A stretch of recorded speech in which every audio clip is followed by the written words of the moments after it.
Last એપિસોડના scam પછી હવે last 2 days જ બચ્યા છે કેરાલામાં. વી હેવ રીચ ત્રિવેન્દ્રમ અને જેવા જ ત્રિવેન્દ્રમ પહોંચ્યા વરસાદ ચાલુ હતો ફૂલ. મતલબ એવું વિચાર્યું હતું કે હવે લાસ્ટ 2 દિવસ જ છે ને મસ્ત ફરીશું, એ ખરાબ નથી કરવા. મસ્ત પ્લાનિંગ સાથે હતા.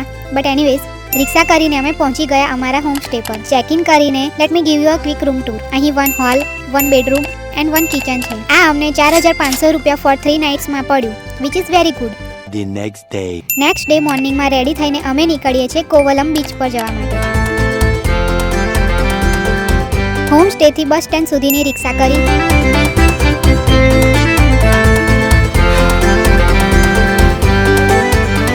ત્યાંથી 400 મીટર વોક કરીને સિટી બસ લઈએ છીએ. 20 રૂપીસ ટિકિટ છે પર person.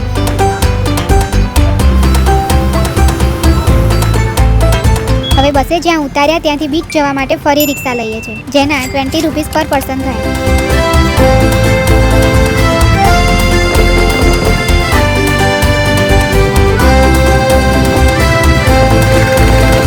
And finally we reached at Kovalam beach. આટલા દિવસના સ્કેમ્સ એન્ડ ભસડ પછી આજનો દિવસ કંઈક સારો જશે ને એવું લાગ્યું. Feeling peace.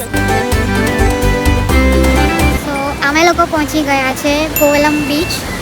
અમે લોકોએ લોકલ બસ કરી અને પછી ત્યાંથી કોવલમ ઉતર્યા અને પછી ત્યાંથી રિક્ષા કરીને પાછા બીચ પર આવ્યા.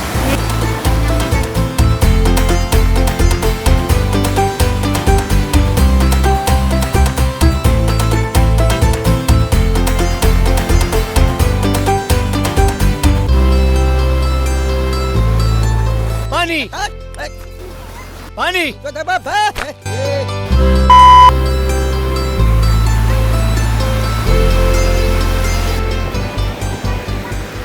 આગળનું બધું ભૂલીને બસ આ જ મોમેન્ટ એન્જોય કરી રહ્યા હતા.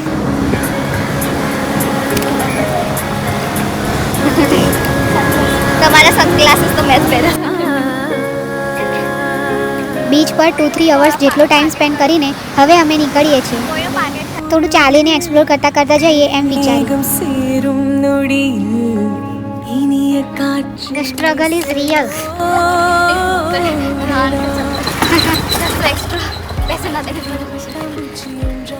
This is called budget.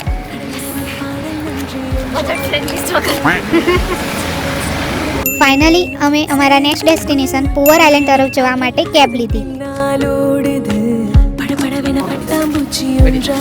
ये जगह का नाम है पुआ और ये रिवर है, इसका नाम है नैयर. और उधर एक बीच है, उसका नाम है golden sand beach. Golden sand beach का मतलब व्हाइट और गोल्ड कलर का मिक्सिंग है, इसलिए गोल्डन सैंड बीच बोलते हैं. एकदम क्लीन एरिया. ये पूरा कवर करने के लिए कम से कम 2 घंटे.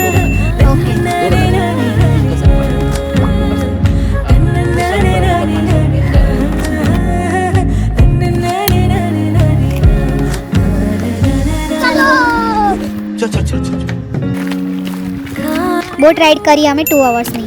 બટ પેલાની ફર્સ્ટ ટાઈમ નેગોશિએશન સ્કિલથી કોઈ માન્યું અને અમે આ બોટ 2500ની કરી. અને 2 અવર્સની આ રાઈડમાં એટલું સુકૂન મળ્યું ને. એક તો તાપમાંથી ઠંડક મળી, ઉપરથી બ્રીથ ટેકિંગ વ્યૂઝ.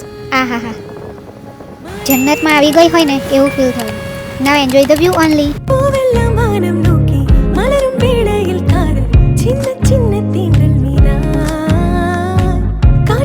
சேரும் கீதம் கோயில்கள் பாடும் ராகம் காதோறும் ஒன்றாய் சேர்ந்ததே காதோறும் ஒன்றாய் சேர்ந்ததே.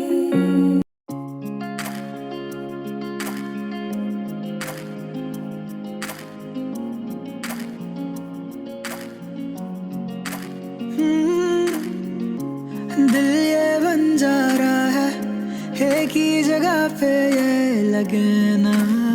અહીંયા આ બધા ફ્લોટિંગ રિસોર્ટ્સ છે, લાઈક માલદીવ્સ જેવી થીમ પર બનાવ્યું છે. हो इसको बहलाना है बड़ा मुश्किल આ હાથી આકારનો પથ્થર છે.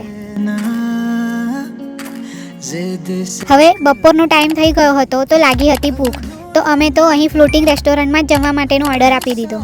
મેં ઓર્ડર આપ્યો હતો દાલ ખીચડીનો, પણ આ તો એકદમ સાદી ખીચડી નીકળી. થોડી ખાધી, બહુ ના ખવાઈ મારાથી. इसमें सही जाने बेवजह क्यों दिल है ये खफा, इसको संभालूं के खो 2 અવર્સની રાઈડ પતાવીને અમે જઈએ છીએ ચેનકલ મહેશ્વરમ શ્રી શિવ પાર્વતી ટેમ્પલ વિઝિટ કરવા માટે.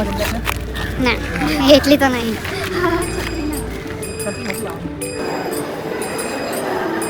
આ છે વર્લ્ડ ટોલેસ્ટ શિવલિંગા ટેમ્પલ, જેની હાઈટ 111.2 ફીટ છે.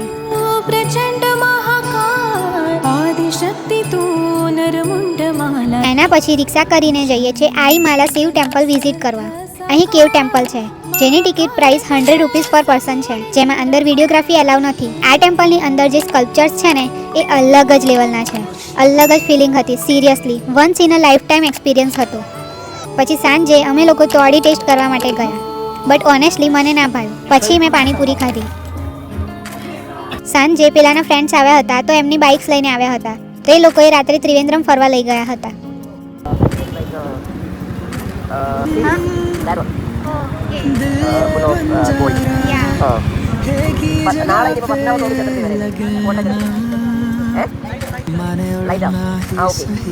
Now we are going inside that temple. इसको बहलाना है बड़ा मुश्किल.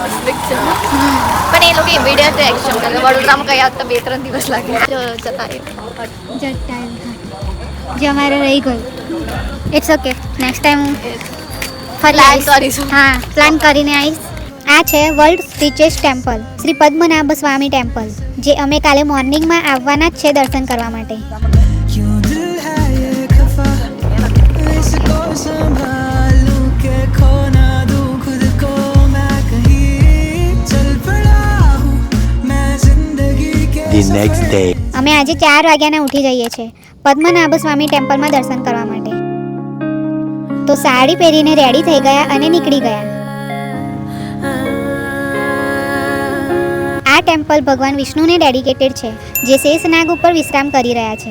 અહીંના પ્રત્યેક સ્ટોન, પ્રત્યેક કાર્વિંગ એક કહાની કહે છે. બટ આ ટેમ્પલની હિસ્ટ્રી છે કે અંદર 6 દરવાજા છે અને એમાંથી એક દરવાજો છે એ ક્યારેય નથી ખુલ્યો. કહેવાય છે કે એની અંદર એવા ખજાના છે કે પૂરા વર્લ્ડની ઇકોનોમી બદલાઈ જાય. બટ અહીંની બ્યુટી ખાલી આર્કિટેક્ચરમાં નથી. આ મંદિર ડિસિપ્લિન અને પ્યોરિટી પણ શીખવે છે. મંદિરમાં એન્ટર કરવા માટે ડ્રેસ કોડ બહુ જ સ્ટ્રિક્ટ છે. ફોર મેન ઇટ્સ મંડુ ધોતી અને ફોર વુમન સાડી કાં તો મંડુ. આ તો તમે ત્યાંથી પણ ખરીદીને પણ પહેરી શકો છો. સો નેક્સ્ટ ટાઈમ જ્યારે કેરલા આવો ત્યારે આ ટેમ્પલ જરૂરથી વિઝિટ કરજો. એના પછી પહોંચી ગયા સબરીમાલા ટેમ્પલ વિઝિટ કરવા. வென பாடல் ஒன்றி ஒன்றாய் கேட்டது சடசடவென சாயலோடு மழையும் சேர்ந்தது બસ પછી પાયસમ પેક કરાવ્યું અને ઘરે ગયા પાછા. ஓடுது પછી તો આખો દિવસ ફૂલ વરસાદ પડ્યો છે, જેનાથી અમારે બીજે કંઈ ફરવા ના જવાનું. અને પછી નેક્સ્ટ ડે મોર્નિંગમાં અમારી ટ્રેન હતી રિટર્ન વડોદરાની. આવતા 24 અવર્સની હતી અને હવે જતા 33 અવર્સની ટ્રેન જર્ની થઈ ગઈ. ફરી આ વખતે ટ્રેનમાં સારા લોકો મળી ગયા, ટાઈમ પાસ માટે ઉનો રમતા. તો આ હતી મારી કેરલાની journey. Not a perfect but learning experience. Thank you for watching. મળીએ છીએ નવા વિડીયોમાં નવા ડેસ્ટિનેશન સાથે. Till then keep learning, keep exploring, keep smiling. By.